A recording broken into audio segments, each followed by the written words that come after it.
గౌరవనీయులు ఇప్పుడే మీ ముందు ప్రసంగించిన మన తెలంగాణ శాసనసభ మాజీ స్పీకర్ బాన్స్వాడ ఎమ్మెల్యే పెద్దల పోచారం శ్రీనివాసరెడ్డి గారు, మాజీ మంత్రివర్యులు హరీష్ రావు గారు, మహమూద్ అలీ గారు, సునీత లక్ష్మారెడ్డి గారు, వేదికను అలంకరించిన గౌరవ పార్లమెంట్ సభ్యులు, శాసనసభ్యులు, శాసన మండలి సభ్యులు, మాజీ శాసనసభ్యులు, స్థానిక సంస్థల ప్రజాప్రతినిధులు, పార్టీ రాష్ట్ర నాయకులు, ఈరోజు ఈ సుల్తాన్పూర్ వద్ద జరుగుతున్న ఈ సభకు అశేషంగా తరలివచ్చినటువంటి నా అన్నదమ్ములకు, అక్క చెల్లెలకు అందరికీ నమస్కారం.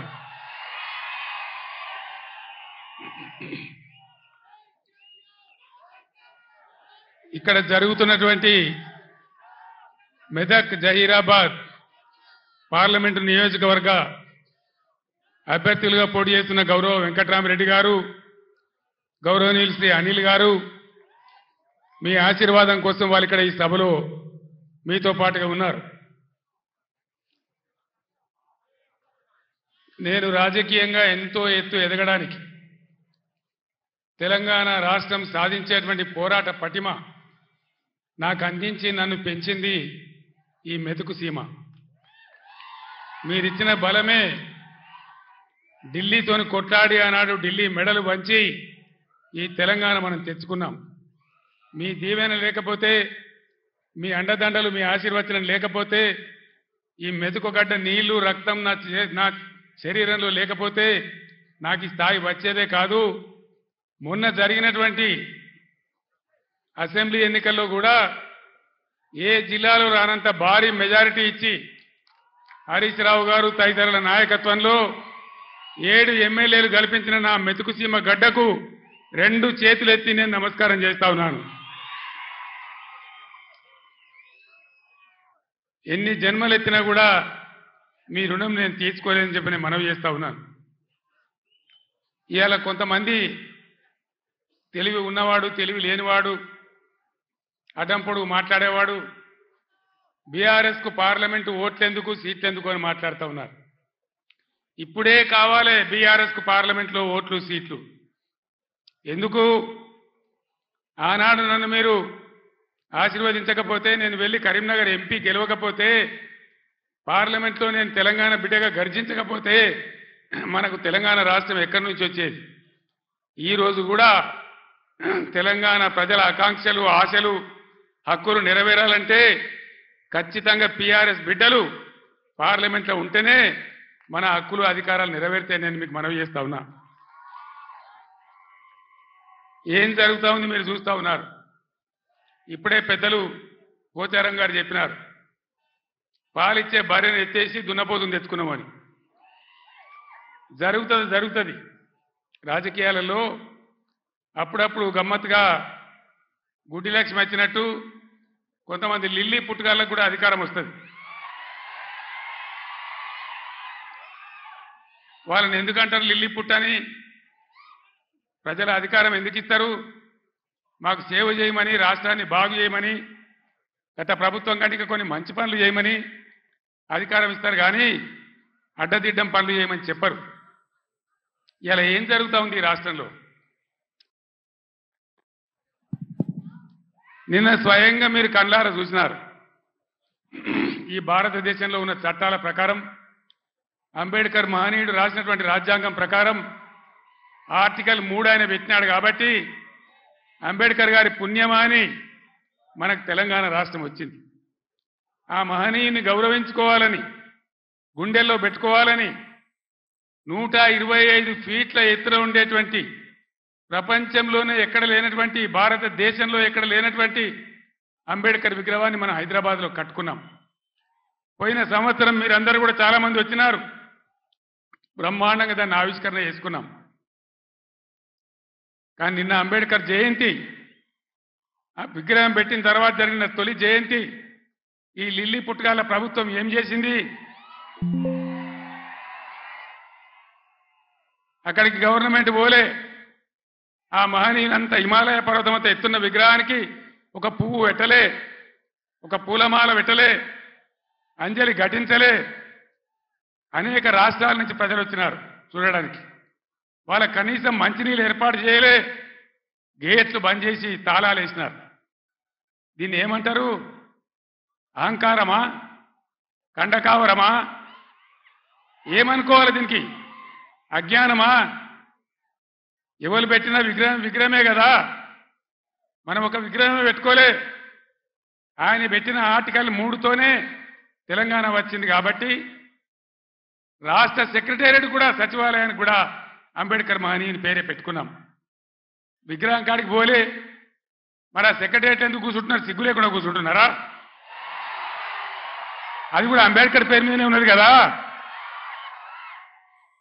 యాదగిరి గుట్ట కూడా బీఆర్ఎస్ గవర్నమెంటే కట్టింది. మరి ఆడిపోయి ఎందుకు మొక్కుతున్నారు? ఎమ్మెల్యేలు ఉండే క్వార్టర్లు కూడా బీఆర్ఎస్ గవర్నమెంటే కట్టింది. గెలిచిన కాంగ్రెస్ ఎమ్మెల్యేలు దానిలో ఎందుకుంటున్నారు? అంటే అన్ని తీసేస్తారా? మిషన్ కాకతీయ చెరువులు బంద్ చేస్తారా? ఏమేం బంద్ చేస్తారు? ఈ లిల్లీ పుట్టుకాలని నేను ఎందుకన్నా అంటే దీనికే అన్నా. ఒకనాడు ఇదే లిల్లీ పుట్టుకాల పార్టీ సింగూరు ప్రాజెక్టు మన నోరు కొట్టి మన ఎండబెట్టి ఒక డ్రాప్, ఒక చుక్క నీళ్లు కూడా మనకి ఇయ్యలే. హైదరాబాద్కి ఇచ్చినారు. బాధపడ్డాం, ఏడ్చినాం. పొలాలు ఎండిపోయినాయి. అక్కడ నిజామాబాద్ వాళ్ళు ధర్నా, ఇక్కడ మెదకోళ్ళు ధర్నా. ఇయ్యలే. తెలంగాణ వచ్చినాక కదా ఇదే హరీష్ రావు ఇరిగేషన్ మంత్రిగా ఉండి జటా కాలువలు తవ్వి నీళ్లు సింగూరు కాలువలు తవ్వితే కదా అందులోకి నీళ్ళు వచ్చినాయి, పంటలు పడినాయి. ఎక్కడి నుంచి వాడుకున్నావు సింగూరు నీళ్లు? ఇచ్చినరా వీళ్ళు? వచ్చినాయా అన్నాడు నీళ్లు? ఇవాళ ఏం చేస్తారు ఈ లిల్లీ పుట్టుగాళ్ళు? సంగమేశ్వర, బసమేశ్వర 2 లిఫ్ట్లు పెట్టుకున్నాం బ్రహ్మాండమైనటువంటి. కాళేశ్వరం నీళ్లతోని సింగూరుకు లింక్ పెట్టుకున్నాం కాబట్టి అటు నిజాం సాగర్ కానీ ఇటు మెదక్ జిల్లా కానీ మలన్న సాగర్తో కలుపుకున్నాం కాబట్టి బ్రహ్మాండంగా సంగమేశ్వర, బసమేశ్వర, నారాయణ ఖేడ్కు, జైరాబాద్కు నీళ్ళు వచ్చేటువంటి లిఫ్ట్ పెట్టుకున్నాం. అక్కడ 1,00,000 ఎకరాలు, ఇక్కడ 1,00,000 ఎకరాలు. ఆందోళన నియోజకవర్గానికి కూడా 1,00,000 ఎకరాలు. ఎక్కడ పెట్టిన దాన్ని? ఎందుకు పడబెట్టినరు? ఎందుకు కోల్డ్ స్టోరేజ్లో పెట్టినరు? దయచేసి మీరు ఆలోచన చేయాలి. నేను మీ అందరినీ కోరుతా ఉన్నా, దళిత బిడ్డలను, దళిత మేధావులను నేను కోరుతా ఉన్నా. అంబేద్కర్ గారిని అవమానిస్తే మనం మౌనం పాటించుదామా? దళిత బంధు పెడితే నోరు మూసుకొని పడిందామా? ఇవాళ వాళ్ళకి సురుకు పెట్టాలి. ఇదే పార్లమెంట్ ఎన్నికల్లో బిడ్డ మీరు మోసం చేస్తే గుద్దిత కింద పడకూడదామనే జవాబు మీరు చెప్పాలని చెప్పి నేను మిమ్మల్ని కోరుతా ఉన్నా. తెలంగాణ ఉద్యోగ ఉపాధ్యాయ సోదరులకు కూడా నేను కోరుతా ఉన్నా. ఏం జరుగుతా ఉంది? 4 నెలల సమయంలో ఇప్పుడు 5వ నెలకు వచ్చింది గవర్నమెంట్ వచ్చి. మీకు మేము ఎంత గౌరవం ఇచ్చినాం? ఆగమాగం కావద్దు. ఎలక్షన్ వస్తే పిచ్చోళ్ళలాగా ఓట్లు వేయద్దు. నిలకడగా ఆలోచన చేయాలి. నిజానిజాలేందో తెలుసుకోవాలి. అప్పుడే మనకు సరి అయిన న్యాయం జరుగుతుంది. ఈ ప్రభుత్వం మెడలు వంచి మొన్న వాళ్ళు చేసిన ఆగమాగం హామీలు ఏవైతున్నాయో అవి నెరవేర్చాలంటే పార్లమెంట్ ఎలక్షన్లలో సురుకు పెట్టి చూపెడితేనే అవి సాధ్యమైందని మీ అందరికీ తెలియజేస్తా ఉన్నా. ఇవన్నీ మీకు కనబడతలేవా? నేను చెప్పానా?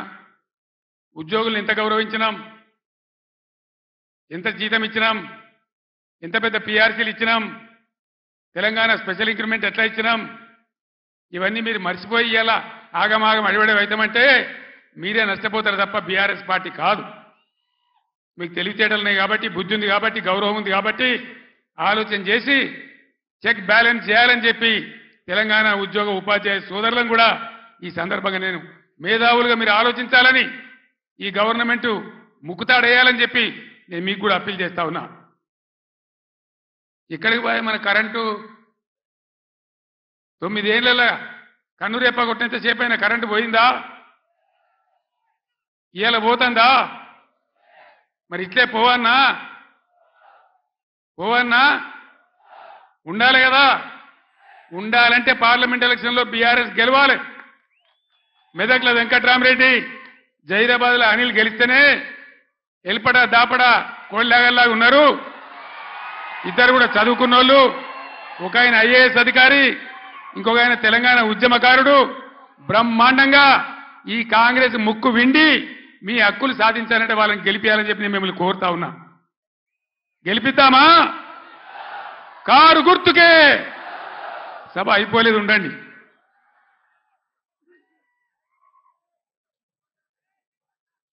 ఎన్ని మాటలు చెప్పానండి. కేసీఆర్ 1,00,000 రుణమాఫీ చేసిండు కదా, ఇక ఉరుకుని ఉరికి ఉరికి ఉరికి 2 లక్షలు తెచ్చుకొని చెప్పిండ్రా? డిసెంబర్ 9 నాడే మాఫీ చేస్తాం, ఎదురైన ఆడవిళ్ళకి 2,500 ఇస్తాం. ఎన్ని చెప్పిండ్రు? ఒక్క మాట అన్న ఖాయం ఉన్నదా? మరి ఏం జరగాలి ఇప్పుడు? ఈ రాష్ట్రం ఇట్లే పోవన్నా? నేను 15 ఏళ్ళు కొట్లాడి సాగు నోట్ల తలకాయ పెట్టి సచ్చేదాకా తెగబడి ఈ రాష్ట్రం సాధించి 10 ఏళ్ళు బ్రహ్మాండంగా అన్ని రకాల ప్రజలను కడుపులో పెట్టుకుని సాదుకున్నాం.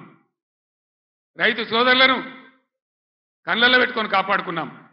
ఒక పాలసీ, వ్యవసాయం ద్వారా రాష్ట్ర ఆదాయం పెంచాలని, రైతాంగాన్ని నిలబెట్టాలని అనేక మంచి స్కీములు పెట్టినాం. రైతు బందే వేయలే, ఏలటికి పూర్తి మందికి రాలే. పంటలు వచ్చినాయి, అవి కొనే దిక్కులేదు. కనీసం మద్దతు ధర పోగా 500 బోనస్ ఇస్తామన్నారు. బోనస్ బోగసేనా? బోనస్ వసూలు చేయన్నా? ఈ ప్రభుత్వాన్ని మెడలు వంచానా? వంచాలంటే మేము కొట్టి వంచాం, మీ ఓటు ద్వారానే వంచాలి. సిద్దిపేట వాళ్ళు మంచి దారి చూపించారు. హరీష్ నాయకత్వంలో పోస్ట్ కార్డుల ఉద్యమం చేస్తా ఉన్నారు. ఇవాళ ఇక్కడ సంగారెడ్డి ఈ వేదిక నుంచి నేను యావత్తు తెలంగాణ రైతాంగానికి పిలిపిస్తా ఉన్నా.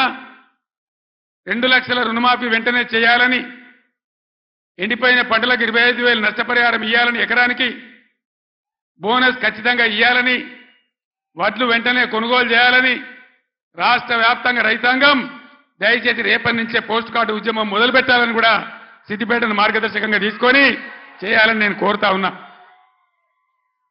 ఇవన్నీ చేయాలని అడిగితే ఇప్పుడే పోచారం గారు అన్నాడు, ఒక మంత్రి ఏమో రైతు బంధు అడిగితే చెప్పుతోని కొట్టిండ్రు అంటాడు. ఇంకో ముఖ్యమంత్రిని ఇవన్నీ ఏమైనాయి, ఎందుకు ఏమని గట్టిగా నిలదీస్తే ఏం మాట్లాడతారు లిల్లీ పుట్టుగాళ్ళు? నీ గుడ్లు వీకి గోటీలు ఆడుకుంటాము, నీ పేగులు తీసి మెడలేసుకుంటాము, నిన్ను పండబెట్టి తొక్కుతాము, నీ ముడ్డి మీద సెటి లేకుండా సెటిలు గుద్దుకుంటాము. ఇదేనా 10 ఏళ్లలో నేను ముఖ్యమంత్రి ఉన్నప్పుడు ఒక్కసారి ఇటువంటి మాట విన్నారా? ఇంత అగౌరవంగా మాట్లాడినామా? ఇంత అన్యాయం మీ కళ్ళ ముందనే జరగాలనా? దయచేసి ఆలోచన చేయాలి. ఎలక్షన్ అంటే ఓట్లు అంటే ఏదో ఆగమాగం ఓట్లేసుడు కాదు. ఇలా సభలో ఉన్నారు, నేనే ఒక 100-150 లారీలు దాటుకుంటా వచ్చిన, అందులో ఫుల్గా మంది ఉన్నారు. చాలా దూరంలో పోలీసు వాళ్ళు ఆపుతా ఉన్నారు, పోలీసు వాళ్ళు బొమ్మలు వీకేస్తా ఉన్నారు. నేను పోలీసు మిత్రులకు మనవి చేస్తా ఉన్నా, మీ డ్యూటీ మీరు చేయండి. 10 ఏళ్ళు మేము కూడా గవర్నమెంట్ ఉన్నాం. అమాయకులను బెదిరియడం, కొట్టడం, బీఆర్ఎస్ ఫ్లెక్సీలు బికేయడం ఇదా మీ పోలీస్ డ్యూటీ? ఇలా మేము కూడా లెక్క పెడతా ఉన్నాం. నేను పోలీసు పేరెత్తంగానే ప్రజలు ఎట్లా మాట్లాడుతున్నారో మీరు చూస్తున్నారు, ప్రజల గోల చూస్తున్నారు. ఇప్పటికైనా మీ అరాచకాలు బంద్ చేయండి, జాగ్రత్త. లేకపోతే మళ్ళా గ్యారంటీగా బీఆర్ఎస్ అధికారానికి వస్తుంది. అప్పుడు మీ గతి ఏమైతే ఆలోచన చేసుకోవాలి. 10 ఏళ్ళు మేము ఉన్నామే, 10 ఏళ్ళు నేను ముఖ్యమంత్రిగా ఉన్నానే, ఒక్కరోజన్నా మేము ఈ దౌర్జన్యం చేసినామా? ఎవరినైనా వేధించినామా? మరి ఎందుకు మీడియాలో మితిమీరిన పనులు చేస్తా ఉన్నారు పోలీసులు? దయచేసి మానుకోండి పోలీస్ సోదరులారా, మేమన్నీ రికార్డు చేస్తా ఉన్నాం.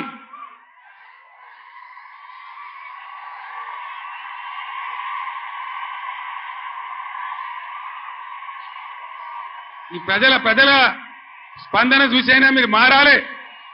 డీజీపీ గారు మీరు మారాలని నేను చెప్తా ఉన్నా, లేకపోతే మీ మీదకి ప్రజలే తిరుగుబడే రోడ్ వస్తుంది, జాగ్రత్త అని నేను చెప్తా ఉన్నా.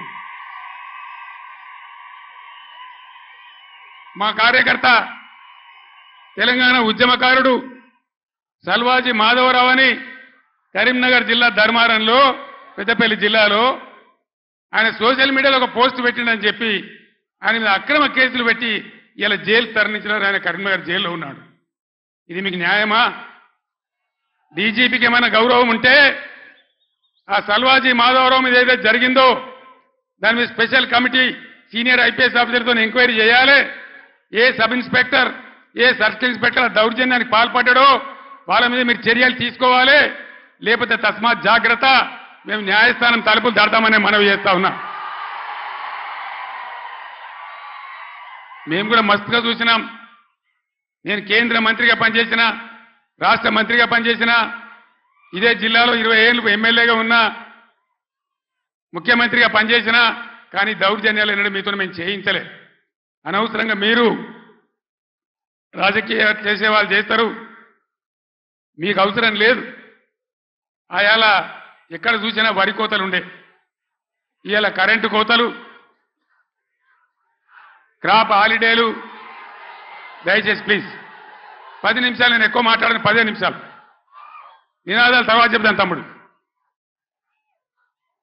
ఇదేంద్రా అంటే ఆ రోజు ఇవాళ ముఖ్యమంత్రి చెప్పిండు 2 లక్షల రుణమాఫీ డిసెంబర్ 9 తారీఖు. ఏడవాయ డిసెంబర్ 9 తారీఖు ఎవడో ఒకడు అన్నాడట, కూర్చుంటే లేవో శాత కాదు కానీ తాటి చెట్టు అంత ఎగురుతా అన్నాడట. డిసెంబర్ 9 పోయింది, అన్ని పోయినాయి. మళ్ళా ఆగస్టు 15కి చేస్తామంటారు. మొన్న ఇంకో ఎమ్మెల్యే రేవూరి ప్రకాష్ రెడ్డి అని ఏడాది తర్వాత చేస్తామంటారు. అసలు వీళ్ళు చేస్తారా? వీళ్ళని నమ్మచ్చునా? వీళ్ళను వంగదీసి వీళ్ళ మెడలు వంచి 2 లక్షల రుణమాఫీ చేయించే బాధ్యత బీఆర్ఎస్ పార్టీ మేము తీసుకుంటా ఉన్నాం. అందరం కలిసి యుద్ధం చేద్దాం. పార్లమెంట్ ఎన్నికల్లో బీఆర్ఎస్ అభ్యర్థులను గెలిపించండి, బీఆర్ఎస్ కు బలాన్ని ఇవ్వండి. రైతుల పక్షాన బీఆర్ఎస్ పోరాటం చేస్తుందని మనవి చేస్తా ఉన్నా. లేకపోతే ఏమైతుంది? ఒక్క నిమిషం ప్లీజ్. స్లోగన్లు తర్వాత ప్లీజ్. అరే బాబు, స్లోగన్లు తర్వాత ప్లీజ్. ఈ మూలకున్నోళ్ళు బంద్ పెట్టన్నా ప్లీజ్. బంద్ చేయవా?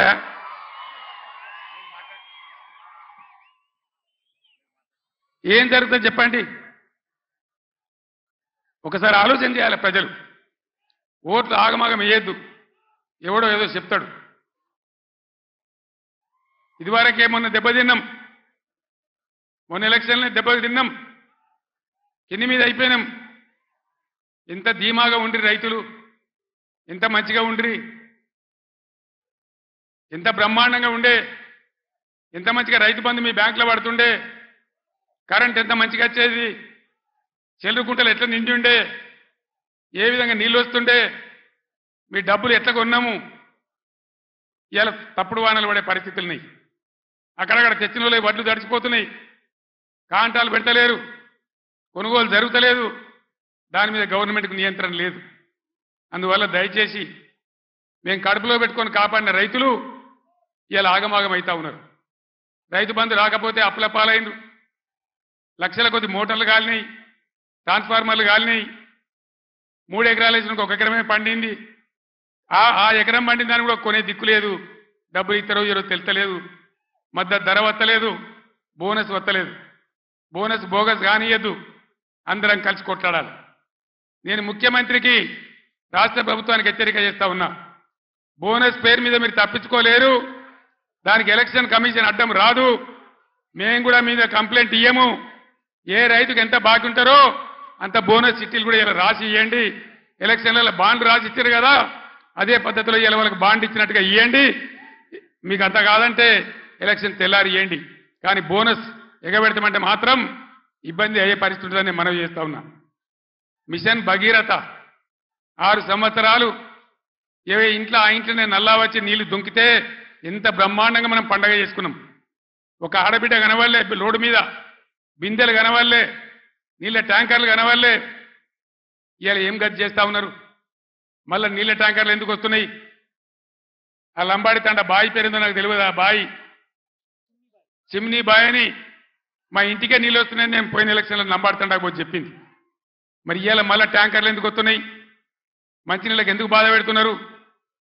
అంటే శాతగాని ప్రభుత్వం ఉంది, అసమర్థులున్నారు, ఉన్న వసతులు కూడా వాడుకోవత్తలేదు. 9 ఏళ్ళు నడిచిన కరెంటు ఇయ్యత్తలేదు, 6 ఏళ్ళు నడిచిన నల్లా నీళ్ళు ఇయ్యత్తలేదు. రైతులను కాపాడే పరిస్థితి లేదు, రైతు బంధించే పరిస్థితి లేదు. ఈ విధంగా మళ్ళా మొదటికి తెస్తా ఉన్నారు. ఎన్ని మాటలు మాట్లాడిను.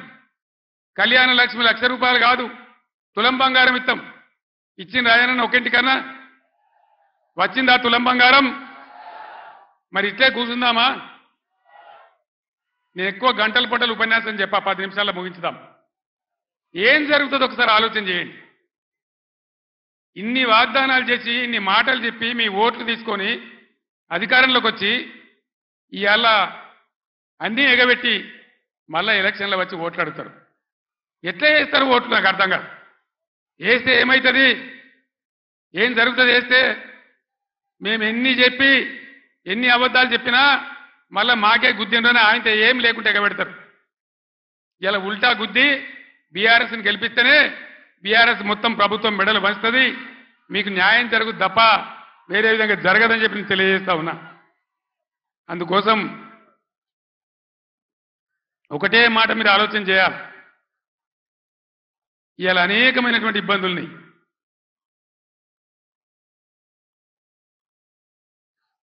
ఈరోజు మంచి అభ్యర్థులను పెట్టినాం, మంచి అన్ని విధాలుగా మిమ్మల్ని ఆదుకునే పద్ధతిలో వాళ్ళు పనిచేస్తారు, వాళ్ళని గెలిపించాలని చెప్పి నేను మిమ్మల్ని కోరుతా ఉన్నా. ఎంతసేపు చెప్పినా ఇదే చెప్పాలి, ఇటు దింపి అడదింపి. ఒక్కటే మాట నేను చెప్తా ఉన్నా, ప్రజాస్వామ్యంలో ప్రజలు అన్ని ఆలోచించి ఓట్లు వేయాలి.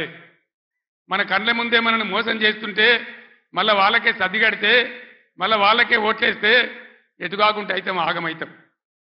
సంగమేశ్వర బసమేశ్వర కావాలన్నా, కాళేశ్వరం పనులు పూర్తి కావాలన్నా, కడుపు నిండా మళ్ళీ నీళ్లు రావాలన్నా, కరెంటు మంచిగా రావాలన్నా ఈ ప్రభుత్వాన్ని మెడలు వంచాలి.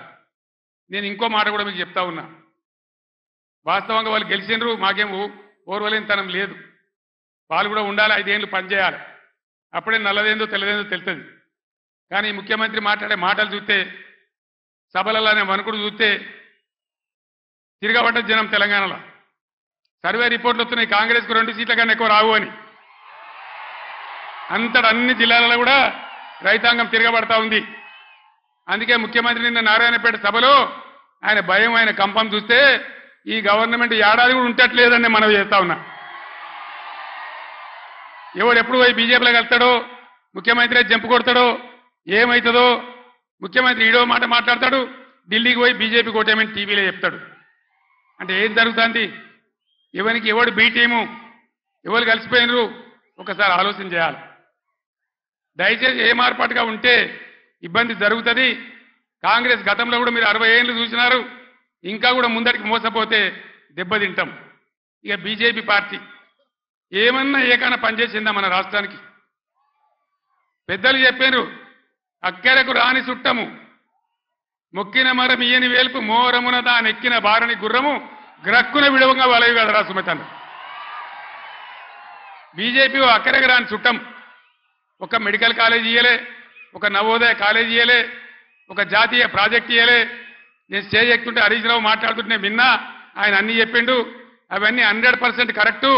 బీజేపీ కోటేసినా మన మంజీరా నదిలో వాడేసిన గంతే, అది ఎందుకు పనికిరాదని మనం చేస్తా ఉన్నా. యువకులు ఒక గాడి పిల్లవాడు కొట్టుకొని పోకుండా, పిచ్చి పిచ్చిగా గుడ్డిగా ఓట్లు వేయకుండా దయచేసి ఆలోచన చేయాలి. ఇవాళ తెలంగాణకు న్యాయం జరగాలంటే, తెలంగాణ హక్కులు కాపాడాలంటే, తెలంగాణ ప్రాజెక్టులు కంప్లీట్ కావాలంటే, మళ్ళా రైతాంగానికి మళ్ళా మేలు జరగాలంటే ఈ ఆగమాగం పార్టీలు కాదు. తెలంగాణ హక్కుల కోసం పేగులు దిగదా కొట్టాడే ఒకటే ఒక పార్టీ బీఆర్ఎస్ పార్టీ, గులాబీ జెండా. ఆ జెండా ఉన్న కారు గుర్తుని ఆదరించాలి. దయచేసి మీ అందరినీ నేను మళ్ళొక్కసారి కోరుతా ఉన్నా. ఇటు వెంకట్రామరెడ్డి గారు, మీరు కూర్చోండి అమ్మా, క్యాండిడేట్లు ఇంప్రూవ్ చేద్దాం. మీరు కూర్చోండి అమ్మా, మీరు కూర్చోండి బ్రదర్. వెంకట్రామరెడ్డి గారు ఒక ఐఏఎస్ అధికారి, ఈ జిల్లాకు సేవ చేసిన వాడు. ఆయనకు డబ్బులు అవసరం లేదు, సేవ చేద్దామని వచ్చినాడు. దయచేసి మెదక్ అభ్యర్థిగా వెంకట్రామరెడ్డి గారు కారు గుర్తు కొట్టేసి గెలిపించండి. అనిల్ కుమార్ 2000 నుంచి బ్రహ్మాండంగా తెలంగాణ ఉద్యమం నుండి పోరాటం చేసిన బిడ్డ, బలహీన వర్గాలకు చెందిన బిడ్డ. ఆయన జైరాబాద్ పార్లమెంట్ నుంచి నిలబడ్డాడు. దయచేసి అనిల్ కుమార్ గారిని జైరాబాద్ పార్లమెంట్ నుంచి గెలిపించమని మిమ్మల్ని కోరుతూ, ఆగమాగమైతే అడిబడివైపోతాం. ఆనాడు నేను చెప్పిన తెలంగాణ తెస్తాను మీ బిడ్డగా. నేను మళ్ళా చెప్తా ఉన్నా, మీ ఆశీర్వచనంతో గ్యారంటీగా ఈ రాష్ట్రంలో మళ్ళా బీఆర్ఎస్ గవర్నమెంట్ తెస్తా. మా రైతాంగాన్నంతా, అన్ని వర్గాల ప్రజలనంతా కాపాడతా మా దళిత బిడ్డలకు మళ్ళా దళిత బంధు కూడా ఇచ్చి తీరుతా మీ ఆశీర్వాదంతో ముందుకు సాగుతానికి మనవి చేస్తూ ఇంత పెద్ద సంఖ్యలో ఏ సిటీ పక్కకు లేకపోయినా ఏ టౌన్ పక్కకు లేకపోయినా ఇంత పెద్ద ఎత్తులో ఈ సభకు తరలి వచ్చినటువంటి మీ అందరికీ కూడా పేరు పేరున ప్రతి ఒక్కరికి ధన్యవాదాలు తెలియజేస్తూ